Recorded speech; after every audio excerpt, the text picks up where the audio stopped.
Hi, I'm Ed Sims, and this is seriously good news. I'm looking at a passage of scripture out of John's Gospel, 13th chapter. I'm going to read verses 1 through 17, and then I'm skipping down to verse 31 through 35.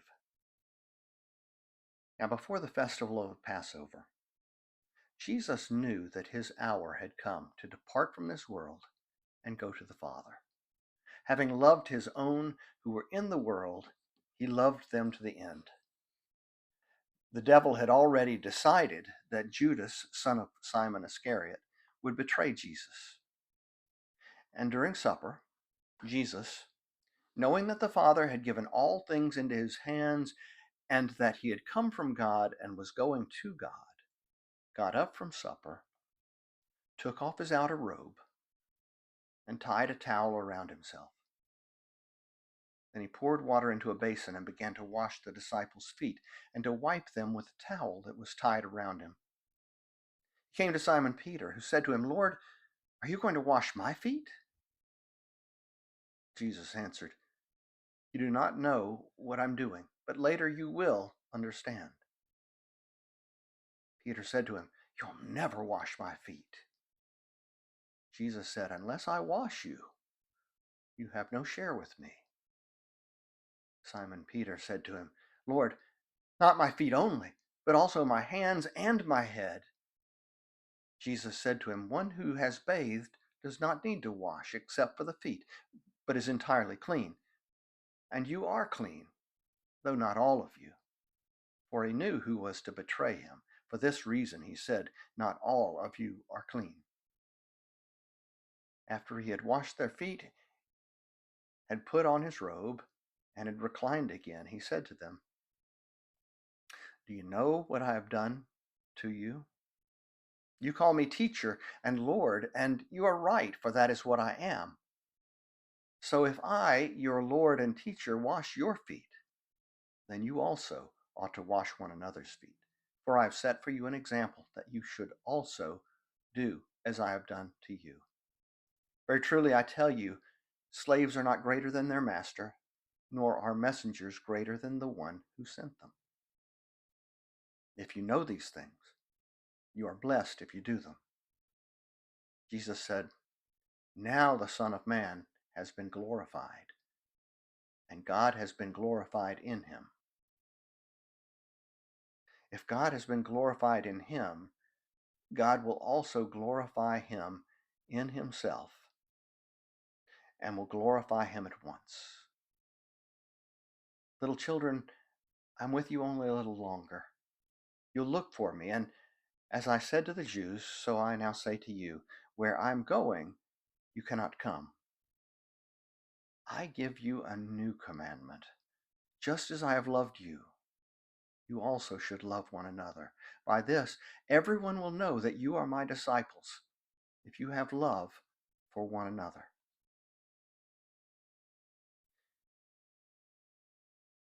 This is my Maundy Thursday meditation. Jesus has gathered the disciples around the table. We all have a traditional picture of this table thanks to Leonardo da Vinci. This is actually a reconstruction or restoration, but you get the idea. Jesus in the center with everyone sitting on one side or the other. It makes for a great picture, but it's probably not what the upper room looked like at all. Mealtime was central in biblical culture.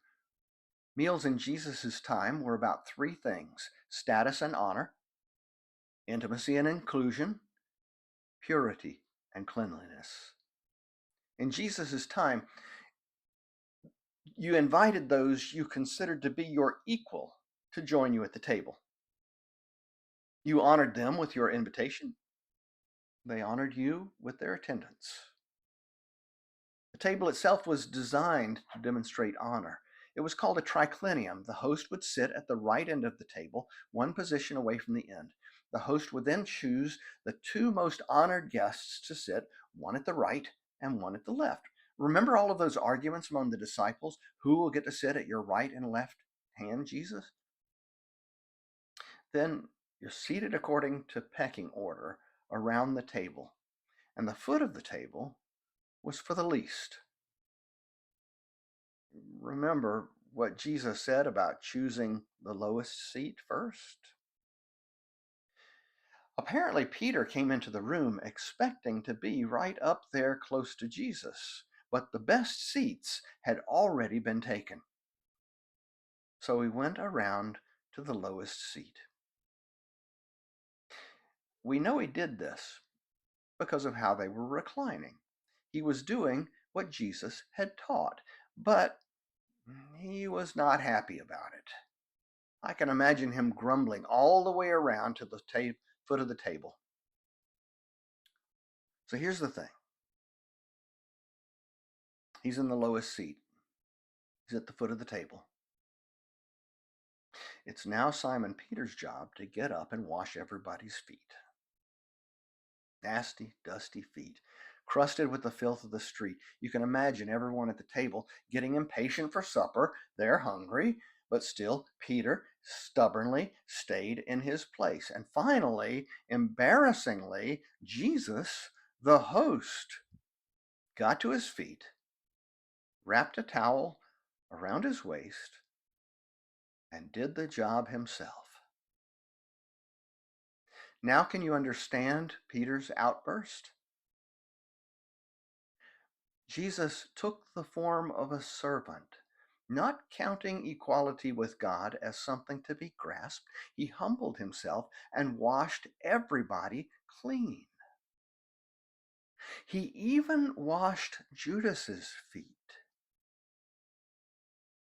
When he was finished, he returned to his place at the table.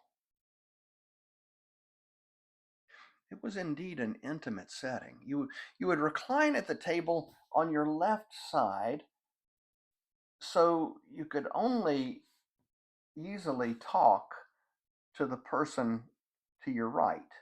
Or if you leaned back over your shoulder, and you lean back on the breast of the person behind you, you could talk to the person on your left.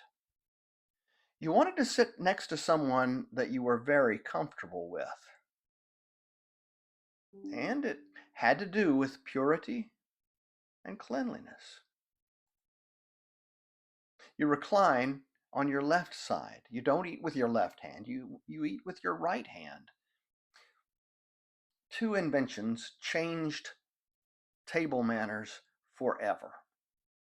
One was silverware, the other was toilet paper.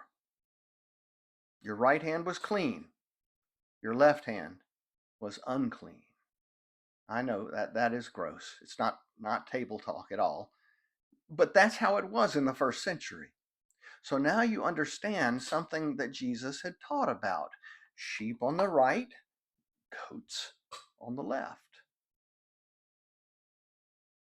Jesus chose two guests of honor, one in front of him and one behind him.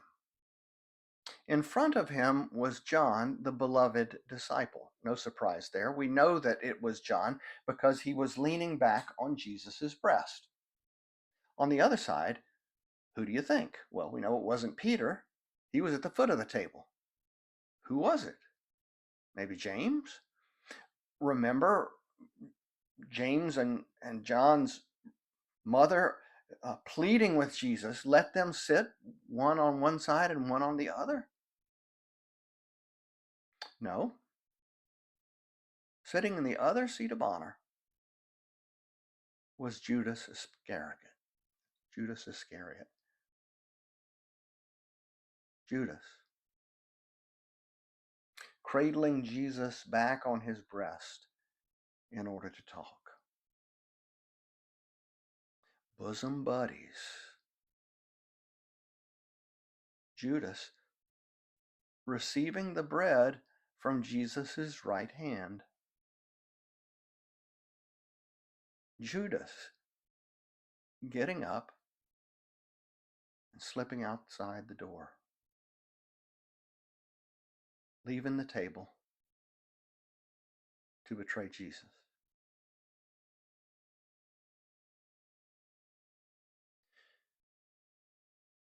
on Maundy Thursday at communion, you and I are invited to the table, that Jesus counts us as intimate friends, as equals. Jesus honors us. And we come with dirty feet, needing to be cleansed. We come with our egos inflated.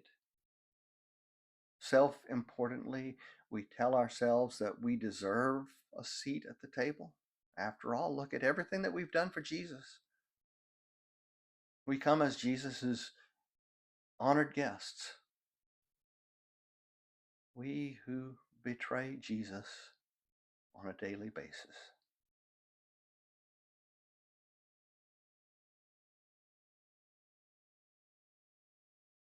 He gives us his body.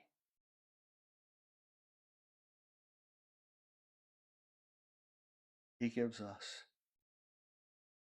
his blood. He asks us to be his disciples. He asks us to love one another. No more betrayal, just love. Servant love.